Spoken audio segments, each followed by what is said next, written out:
got anything, Jacob? I mean, kind of in that same vein, I think that we as Packer fans have gotten so, I don't know when it happened, but we got spoiled along the way. And the amount of hate and negativity that is coming through on some of these platforms, specifically, I was telling the guys before we went live here, I was trying to catch up on some press conferences, Matt LaFleur's on the Green Bay Packers YouTube channel. When you go and look at it, and I'm not exaggerating, you guys can go check for yourself. I would say a good 80 to 90% are completely negative comments, specifically against Matt LaFleur and how, you could a laundry list of different, I guess, accusations from certain types of fans. But I mean, that kind of stuff I feel like when we're sitting here again atop the NFC North in the consistent hunt year in and year out to be in the playoffs, what we do in the playoffs, and obviously the story history we have when we get to the playoffs and making the Super Bowl, the people that are talking, it's like they don't understand that we have Matt LaFleur in the regular season with a .670 winning percentage, 67-33 in all time, obviously 3-5 in the playoffs. Not great. That's 13th among all time with coaches that have coached at least 50 games or more.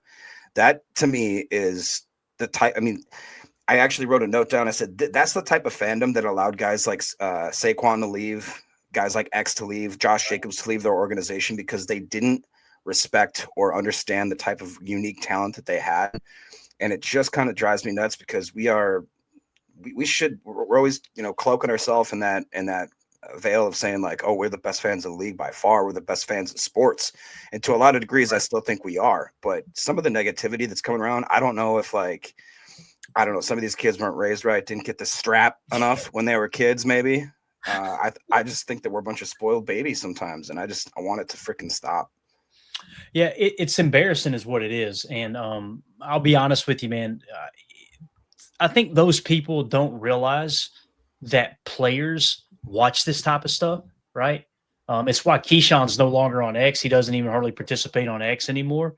And in my opinion, like you're never staying the same at anything you do in life, right? Like you're either getting better or you're getting worse. So when you make a comment on social media, it's either helping the team or it's hurting the team, Now, listen, can you be critical of the team? Absolutely. Well, you've got people calling for the coach to be fired. And like Jacob said, here's the numbers, guys. He didn't make that up. Matt LaFleur is 13th all time in the history of the league in winning percentage at 671. That is better than Andy Reid. That's better than Sean McDermott with the Bills. That's better than KOC, who just flew up the charts and won a Coach of the Year last year, something Matt LaFleur's never won, right? That's better than Hall of Famer Tony Dungy, better than Hall of Famer Paul Brown. Don Shula is, or not better than Paul Brown, but right behind Paul Brown. Don Shula is literally just a 0.006 is where he is higher, essentially. Just 6 points, I guess you could say, higher than Matt LaFleur. His winning percentage is 677. Matt LaFleur's is 671. Papa Bear Hall is 682, right? Jim Harbaugh and Nick Sirianni are the only active coaches right now in the NFL that has a higher winning percentage than Matt LaFleur. So, and immediately they move the goalposts. Those haters will move the goalposts. Yeah, it's all about championships. Okay, got you, hot shot. Let me ask you this. What coach is on the market that you would replace Matt LaFleur with that just slam dunk gives you a Super Bowl? Fire away. Yeah. Well, you never know until you go get them. It's silly. It's absolutely silly. So, again, just wanted to point out, Matt LaFleur is 13th. Oh, understand, guys, the league was founded, correct me if I'm wrong, Tim, 1921. The league was officially founded, right? Yep. So that means the league, what would that make it? Help me on the math there. 104 years old? Is that right? Am I thinking right? Going into, yeah. In 104 years of the history of this league, on the entire face of the planet, there are only 12 human beings that had a higher winning percentage than Matt LaFleur. Let that sink in. Yeah. And we're trying to fire him while we're in first place of our division. God. And our quarterback is playing top 5 level play, which that was the big concern coming into the year. Oh no, was it because of the injuries? Is Jordan Love really the guy? Right? And he just continues. Matt LaFleur continues to check the boxes, right? Like, let me give you another example here in terms of his offense, right? So when you look at how the offense is ranked right now, and I'll scroll down in just a second. I said, but I was told Matt LaFleur's play calling / offense stinks and he should be fired, right? So this was after Monday Night Football, and this is one of these charts, whatever you want to call it. This is team offensive and defensive efficiency, okay? So notice the offensive EPA per play. The offensive EPA per play, Green Bay it looks like they're in third place right now in EPA per offense. Now, look at how they're close to the median line in defense in terms of defensive EPA per play allowed, right? Now, listen, I'm not calling for Jeff Hafley's job. That's silly. Jeff Hafley is a great coach. Great coach. Glad he's a defensive coordinator. But the fact that people immediately shift it to Matt LaFleur needs to be fired, well, what I've been saying for the last few weeks, if there's any aspect of this team that's kind of struggling, to me, it's the defense a little bit, right? And it's not even really struggling. But when you look at the EPA per play and what Matt LaFleur is getting out of the youngest team in the league, and he's the play caller, he's the offensive scheme designer, the whole 9 yards. You're definitely not firing him over the efficiency of the offense. Does that make sense, guys? Like, Tim, what am I missing here? If you were to try to put yourself in the mind of one of these people that have convinced themselves, and I wouldn't even be talking about if it was 2 or 3 people. There, like Jacob said, there's a bunch of Packer fans that just think Matt LaFleur's a bum. Like, what are we missing here, man? I don't know. I don't want to try and get into that mindset. It's probably difficult. Probably a lot of the same fans that have a problem with Goody as well. Yep. Team that he's been putting together throughout this process. So I don't understand it. I do think that there's a portion of the fan base that tends to look year to year at seasons, as one long movie, for example, rather than, a series of individual matchups and games. And, we want to be 1-0 every week. So I think if you look at it from a bird's eye view, and you're frustrated that we're not beating every opponent 52-10, I can see why you might want to call for someone's job, but I don't want to fan that way, right? We watch this team because we love this team. If you're a fan, you want to cheer your team on. And like Clay was saying, it's okay to be critical. That's where your passion comes in as a fan. If you see it, you got to say it. But it's another thing to, scream and call for someone's job every time there's the slightest bit of adversity. And, really looking at where we are in top of our division right now, I don't know what everyone's upset about, honestly. Yeah. As Jay, I'm trying to think of who this is. Everybody's name changed again, right? I see somebody in the chat just saying, said, "Oh no, YouTube gave my government name." So I don't know why YouTube does that stuff from time to time. But anyway, he said it's the same people who think Rodgers isn't good because he only won 1 ring. It's so true. That's so Jason. True. Jason. Oh, I was trying to remember who. I was trying to remember too. I know everybody's profile pic, but yeah. Look at this. Turt L. McGirt. Hey, Brambo 09 here. See if you guys could change your name again. I know we went through this before. I don't know what's up with it, but I just wish things would stay the same. Of course, if it were up to me, we'd probably still be riding around on horses and not have vehicles. You know what I mean? I'm that boring dude. Yeah. So, amen. But, yeah. Holmes in the chat says much of the hate comes from the clueless national media. No one watches tape. If ESPN says you suck, you suck. Shaking my head. Very well said. Now, let's shift focus to some people outside of these overly negative Packer fans for a minute, right? Fox Sports NFL tweeted this out. Who is the best one-loss team? Guys, there are 4 teams that only have 1 loss in the league right now. The Pittsburgh Steelers, the Indianapolis Colts, the Green Bay Packers, and the Tampa Bay Buccaneers. Now, me personally, I think the Buccaneers are playing better football than the Packers right now. Like I cannot, if I were to rank these 1 through 4, I believe my ranking would be number 1, Tampa, number 2, Indy, number 3, Packers, number 4, Steelers. And listen, the Steelers, they're right there with Green Bay. I could see if you want to make a case that Green Bay is the 4th best team in this list, I can understand that too.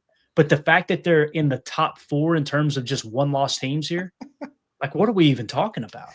Just mind-boggling. Yeah. So go ahead, Jacob, read, man. Chuck Jagger says the media can sunk a monkey's butt, but they don't cover the Brewers till they lose game 1. That's the same. It's always their narrative that they want to face and push. I believe that's true. I agree with you completely, Clayton. If you were to rank those teams, I would definitely say Tampa, Indy, us, then Steelers. But like again, we're sitting here talking about firing a coach. And one real quick thing, just to put a book on it. In games in December and January, his regular season winning percentage is .774, which would be 2nd of all time. when it counts, when you're going down the stretch, when you need a win, when you need to have like good play, when it's in usually rough weather, especially if you're playing in Green Bay, the guy is absolute money, as well as obviously Jordan Love and Toyotathon during that stretch as well. So, and that's since, 2019. So it's not like it's a drop in the bucket. It's just madness, man. Yeah, definitely. Holmes asked a question. Clay, are you considering strength of opponents? I think that's the silliest thing to look at, Holmes. I've been very, very vocal about this, man. Let's take Washington, for example, right? Going into the season, we were all saying Washington was one of the best teams in the league, right? They just lost to the Bears. What's their record? They got 2 wins. So going into the season, everybody was holding Washington up here, right? So that's something that's just constantly changing. Here's what's crazy. We may look up and Washington be below 500 at the halfway point, and then them run the table at the end of the year. And at the halfway point, people will be looking at strength of opponents and going, well, Washington sucks, right? Well, they played Washington. Then at the end of the year, they go on a run and they're one of the strongest teams at the end of the league. You've got to get that polluted mindset out of your head. You've got to lean into any given Sunday, anything can happen in this league. And the worst team is really, really close to the best team. That's just the way it is. There are no bad players. There's good players and there's great players. And the difference between a good player and a great player most of the time is the people that are around him, the teammates that are around him, the coaching staff is around him, and where they fit into the scheme, how they're utilized, what kind of opportunities they get, right? Those are the big difference makers. Like you look at Caleb Williams. Caleb Williams has been cheeks, right, this entire time. Now, all of a sudden, Ben Johnson's turned it around the last 2 or 3 weeks. Now you're seeing, okay, Caleb's starting to protect the football. He's not taking as many sacks. You see them start to turn the season around. Going into the year, people be looking at Chicago like they were hot garbage. Then he turned around and beat the Commanders. So, Pretty wild. Holmes wants to clarify that he wasn't making that argument, just tossing it up as a discussion topic. By the way, what a sweet profile pic that he has right there. Is that Frosty repping the – that's pretty nice right there. Yeah. We got a super chat from the super fan, Mike Hebring. He says, I just hate that Nick Sirianni is ahead of Matt LaFleur. I would agree with that. I definitely would agree with that. Absolutely. You know what, Mike? That's where you got to tip your cap to him, right? That dude has a Super Bowl win, and his winning percentage is through the freaking roof, I understand. I hate it too. Don't get me wrong. And Holmes, though, I don't mean any disrespect towards you, man. When I said you got to get that out of your mind, I'm kind of speaking in general. Like people have got to stop thinking in that regard. So I'm glad you brought it up because it is something worth mentioning. In the past, people were like, oh yeah, well look at DVOA and look at strength of schedule. And that stuff is constantly changing as the season goes along. It is. It's again, all the answers are on the tape. But yeah, Mike, completely agree with that, man. I hate that that Nick Sirianni is ahead of Matt as well. But man, Nick Sirianni is. Am I wrong there, guys? It just feels like he's earned it. I mean, yeah, and two less seasons than Matt as well. Right. I believe 5th season or something like that as a head coach. So I don't like it any more than Mike does. But you got to respect it, right? And what's crazy too is like you just said, Clayton, and how Tim reiterated earlier, how this is a week-to-week league. We can't look backwards into last year and have really any kind of semblance. Maybe some general stuff like same coaching staff, same starters, blah blah blah. But let's put a little test like this. It's week 1. If somebody says you have to play the Giants, you'd laugh and you just say ha ha ha ha. And now in week 6 or whatever, you say, all right, you're going against Cam Scatterboo and Jackson Dart and the Giants, and people go, oh crap, It's true. Like it's so true. Look at Philly, right? Yeah. Like Ron Samuel says, is Philly going to implode like 2 years ago? It's possible, right? But Tim, Philly came into this year, they're riding high, right? And then you look up and all of a sudden they're in the dumps. So you would think the same thing about Baltimore on the AFC side, Yeah. And that's what's so remarkable about everything is people were praising these teams, and then you get a quarter of the way through the season, and we're one of the top 4 teams in terms of just one-loss records. And all of a sudden you look back and okay, does that mean that we are so much greater than Baltimore right now? No, it don't. Yep. It just means Baltimore hasn't been able to get the job done. And again, it's more of a testament to Matt with the youngest roster in the league to just continue to figure out the blueprint and how to win these games. It's just like with Halfley. I wasn't trying to dog the defense just a second ago. They got the best. I hear some people say top 3. It's definitely a top 3 run defense. I think it's the best run defense in the league when you look at some of the key statistics and kind of combine them. But for me, it's like, what happened against Cincinnati then, Clayton? What happened against Cincinnati? How did they give up? What was it? I got to look at my notes again. 18 points. How do you give up 18 points to that? It's called you played with a lead all day long and you played bend but don't break because you were playing the game. You were playing to win the game in front of you. You think he couldn't have teed off with I about said a bad word. Ooh. Lord have mercy. You think he couldn't have teed off with a bunch of blitzes and racked up 2 or 3 sacks? Right? That You could do have happened. that, you're going to get your ass kicked in that. If you do that and they hit a couple explosives on you, all we heard, it's like this. If you give up an explosive play and it triples their chances of scoring on that drive, therefore they're going to score more points. If they come out and they have scored 25 points and they beat you in that game, what would the fans be saying? Why in the world were we blitzing that much? But instead, we said, okay, you want to take everything underneath? We've got the lead. We had to lead the entire game. That's what's wild, right? So we'll let you have everything underneath. And you're going to score some points, but you're not going to score more than us. That's called playing the game that's in front of you. It really is. So, Yep. yeah. Ron saying, well, I love this Packers team. It's not supposed to be easy. Amen.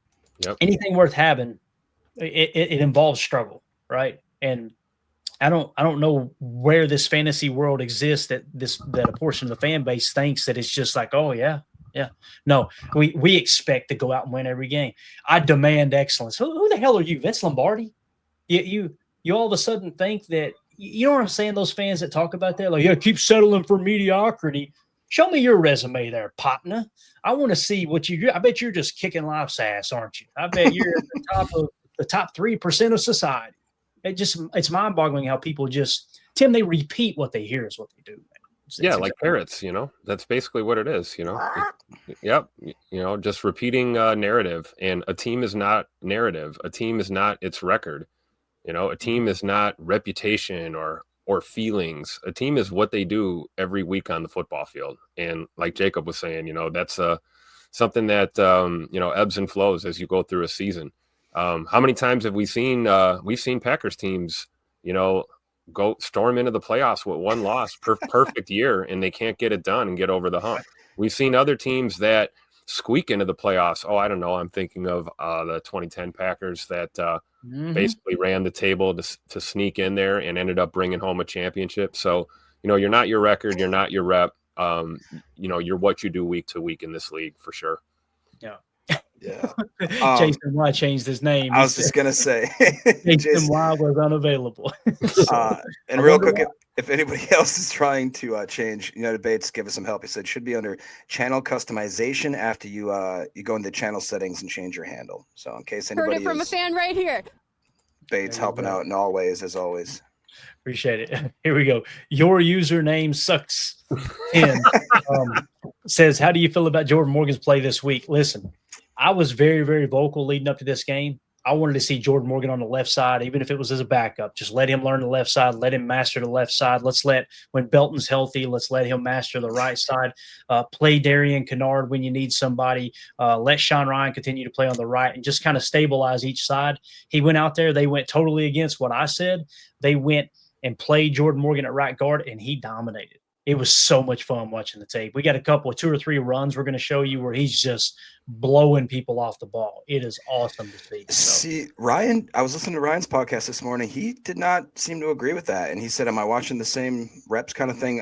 He did say he was going to go back and watch the game over because I thought the same, Clayton. When I watched him up there, I was positively impressed with the majority of the, I mean, again, who am I? I'm just a guy sitting here and talking crap. But I thought from what I saw, I thought he took a big step, especially to your point that he was on the right side, which just seemed like it was throwing a fish on land and most other times. And he kind of seemed like I thought he looked good. Yeah. And again, the touchdown run with Josh Jacobs, I don't want to say that run doesn't happen without Jordan Morgan, but boy, oh boy, you watch him. It's a duo right call. And him get inside, great agility off the ball, turning his body, flipping his hips, sealing the inside, and then just bursting out, getting to the second level, getting hands on the linebacker. Josh Jacobs goes straight into the end zone with all the momentum.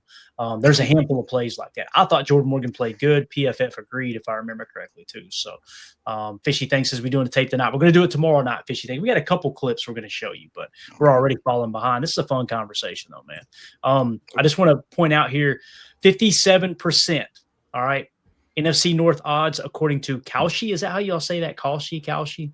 Anyway, it's kind of, I don't know if it's a gambling site or whatever. They just specialize in the percentages, right? The tendencies and all that stuff. So the Packers are currently in the lead for the NFC North champion odds at 57% over Detroit at 40% currently. So again, I guess Matt LaFleur had nothing to do with that. One last statistic here before we move along to a little bit of Matthew Golden talk and Josh Jacobs talk. Here's another one. Point differential for every NFL team through week 6. So through week 6, the Packers are sitting at a plus 29 point differential. That is what? 1, 2, 3, 4, 5, 6, 7, 8, 9, 10, 11th best in the league. Look at Indy, guys. Plus 78.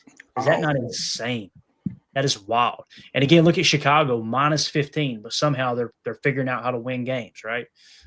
Really, really interesting statistic there. You see Pittsburgh, a lot closer games as well, plus 12 on the point differential. So again, Green Bay is plus 29, just ahead of the Minnesota Vikings and coming in the 11th spot there. So, well, and that's another testament of the conversation we had earlier about how every week, every year is completely different. Because, everybody knew that Indy would come out of the gates, right. being plus 78 or whatever it was in the turnover or in the point margin, especially led by Daniel Jones. Everybody knew that.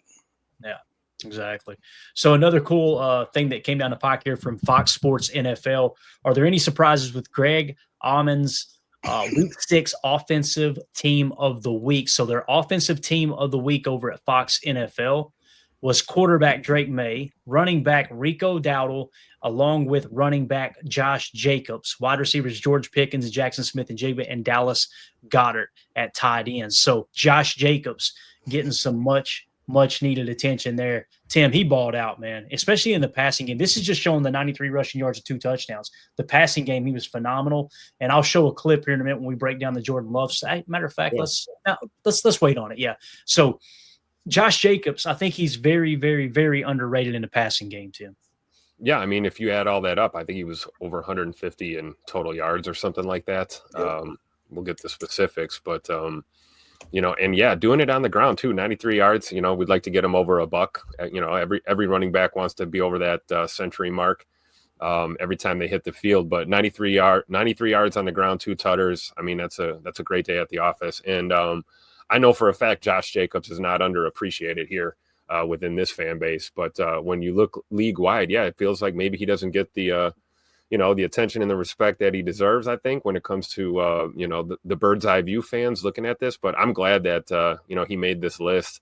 He's in pretty good company. You see a lot of production here from these guys. But we had a feeling going into this game that Josh was going to have himself a ball game. We've been kind of waiting on that. And we did. We got almost 100 on the ground and 2 tutters. And then to your point, Clayton, highly effective in the pass game. Allowing us to kind of keep the offense moving, even in those tough points of the game when we were kind of hitting the wall. Josh was able to help us out in the passing game. Yeah, he was exactly 150 yards, Tim, if you combine both rushing and receiving.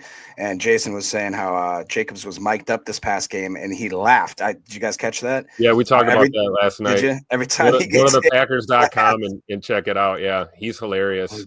He also said in his post-game press conference that he was calling some dinosaurs pre-game, during the game, and post-game. So he's like, I was mic'd up too. Not sure if they're going to get that. It'd be so funny. Hopefully that doesn't make NFL Network. But yeah, pretty good stuff. But Jason Wise said, funny how Dan Campbell was saying Brian Branch's behavior isn't the Lions' way, but it's been exactly their way for the past few years. Tim. They've been trying to bully me out there.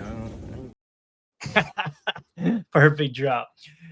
That's the first person that I've ever met that went out and started a fight and then came in the locker room for the interview and claimed he was being bullied. They've been trying to bully me out there. Yeah. That's not bullying, buddy. You got your ass kicked between the lines. That's what happened there. And boy, oh boy, for all those Lions fans who in the past have said, stop complaining about the refs, they have cried for the last 48 freaking hours.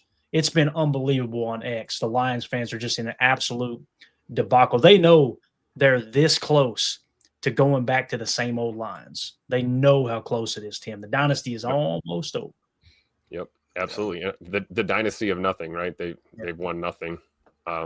Keep hanging your divisional banners. Have fun with that. We throw those in storage or something like that. We hang championship banners in Green Bay. But yeah, it is funny how, you can dish it out sometimes, but you just can't seem to take it. And, we were all closet Chiefs fans, obviously, that night for obvious reasons. Not a fam. Yeah. Well, yeah. AFAM's definitely a proud Chiefs fans. We know He that. was running buck naked through the trailer park screaming, "Go Chiefs!" But it did feel good. We got to see Mahomie get a tutter and kind of flex on Brian Branch there. I think that's what started the blood boiling. And then after the game, I think he just lost his cool. So, but it is funny to see Lions players, staff, and fans crying now after that excellent loss that they just took. Which, by the way, does bullying mean that when you go to greet someone, they reach out to shake your hand twice, and then you just throw And a you punch? punch them Like in the what? face. What is? Right. I've never been bullied by being like, "Hey, great game, guy." Here's what's funny. What he was referring to as the bullying was he got blocked in the back on a run play by I saw that. I saw that. That was not a block in the back. Here's what's hilarious, Tim. The sideline view, you can see the guy clips his shoulder pad. He gets inside, right? Immediately, Lions fans went to the reverse end zone copy, right? And it looks like he gets just shoved completely in the back. Boy, y'all combed through the interwebs trying to find that angle, didn't you? It's just, I'm telling you, man, they're in absolute